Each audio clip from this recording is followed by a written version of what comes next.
Sword of the Seven Suns by Gardner F. Fox. Originally published in Planet Stories, Spring 1947. Read by Jon Gill. Part 12. For 5 days and nights the Magna ship crept through the mountain. Over jagged peak and snow-draped hump they floated swiftly. At its rails stood keen-eyed men who strained their sights, peering across the barren plains beyond, and fingered shining weapons. Occasionally they ran wet tongues around dry lips, for the mark of death lay strong upon them. There was no jollity at meals, except when Flane ate. Morosely the men stared at one another and bent to their plates. A pall hung over the ship, bathing those who rode it. Flane was different. He still laughed and jested, and spent the moonlit nights walking the deck with Evelyn. "What use to brood?" he asked her. "Our fate is written somewhere, perhaps in the great cave that dwells the All-High that the Princess Galea told me of. He sits there and watches all our deeds enacted before him." "I would like to go and peer over his shoulder to see our immediate future," the girl sighed, clinging to Flane. "Seeing it would not change it," said Flane. "Not knowing, but doing and fighting every inch of the pathway through life, that's what counts." He looked at the blade with the 7 stars in it, holding it up so that the moonlight made it glimmer. "This is what counts. Holding a sword in your hand and using it to fight for what is right and just. It's like a key to your own future. When you hold it, you can't fail." Evelyn pressed against him, whispering, "I wish I were of your race, Flane. You never admit defeat, even if you've already failed." Flane grunted. "Failed? Just because we didn't have time to raise that army at Mornal? We take a different path, that's all. It may lead to the same goal, who knows?" On the morning of the 6th day, a lookout yelped. Flane leapt to the rail, clung to it with strong, supple hands. His eyes glinted with excitement. The host of Darksiders lay like a swollen shadow along the ground. It seethed and moved in restless waves flowing forward. Big vans and wagons were piled high with spears and arrows, pulled by draft megathons, whose manes flowed in the wind.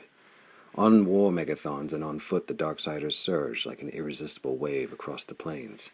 On high waved their Katra-tail banners.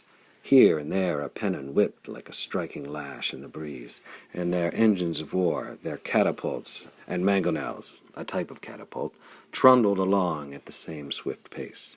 "They will overflow the Clonvin cities," whispered Flane to himself. "There is nothing on all Clon that can stop that horde except my violet gun. And even that—" He shook his head dubiously, staring at the vast throng below. On board the Magna ship there was great activity. Men ran back and forth, reaching for weapons, shouting hoarsely. Now the horde had seen them.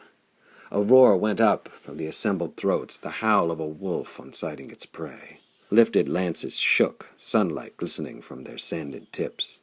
Here and there a bow was raised, and an arrow fitted to its string. The tailed banners danced in the hands of the standard-bearers. "Let me speak to them," Flane said to Hearth, who nervously fingered a dagger in his belt. "I may dissuade them from their venture. If only I had the machine, then indeed would I have a weapon to bargain with." He wound his legs in a plaited rope and was dangled over the side below the flat keel of the ship. He swayed in the wind, the violet gun at ease in his hands. A Darksider with a wolf skin wrapped around him bellowed upwards, racing underneath him, trying to stab him with his spear. Flame grinned and shouted, "Peace, Darksider! I come to offer terms!" A group of mounted outlanders rode toward him. They sat their saddles easily, bending as their steeds curveted. "The people of Mornal desire to dwell in peace with the Darksiders," shouted Flane. "We look for the key to the machine. If we find it, the machine's power will be given to all." A Darksider roared laughter, turning to his companions, gesturing a hairy arm at Flane. "The Hanging One offers peace. We will make peace after we have whetted our blades in his flesh and the flesh of all his kind." They laughed hoarsely and took turns heaving war lances at Flane where he hung in the ropes.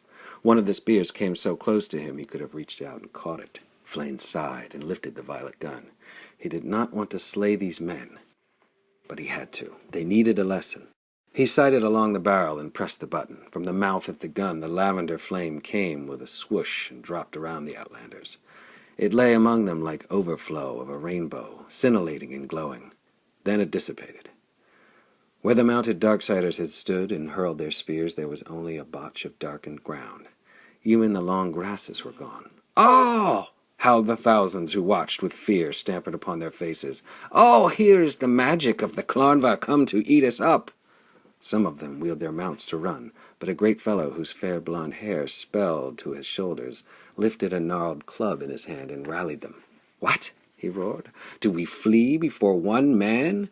Feather me an arrow in his hide, so he will drop that flaming thing he holds. Then we may use it." Arrows carried farther than did spears. Flames scampered back up the ropes as shafts started to slither in among the cordage. He put a hand on the rail and swung over. Panting, he stood and stared at the horde that raced for them. "Arrows and spears will never take the ship," he said. "But those war engines might." He called to Hearth. "Pass the ship over their machines. I must destroy them." Flame went to the rail and leaned on it, watching the ground slide under him. Now they were over the assembled tribe, skimmering low. The war engines were just beyond them. Flame lifted his gun, held it in readiness.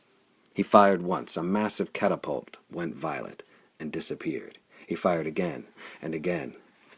Mangonels flared, fading. End of part 12. Thank you for listening.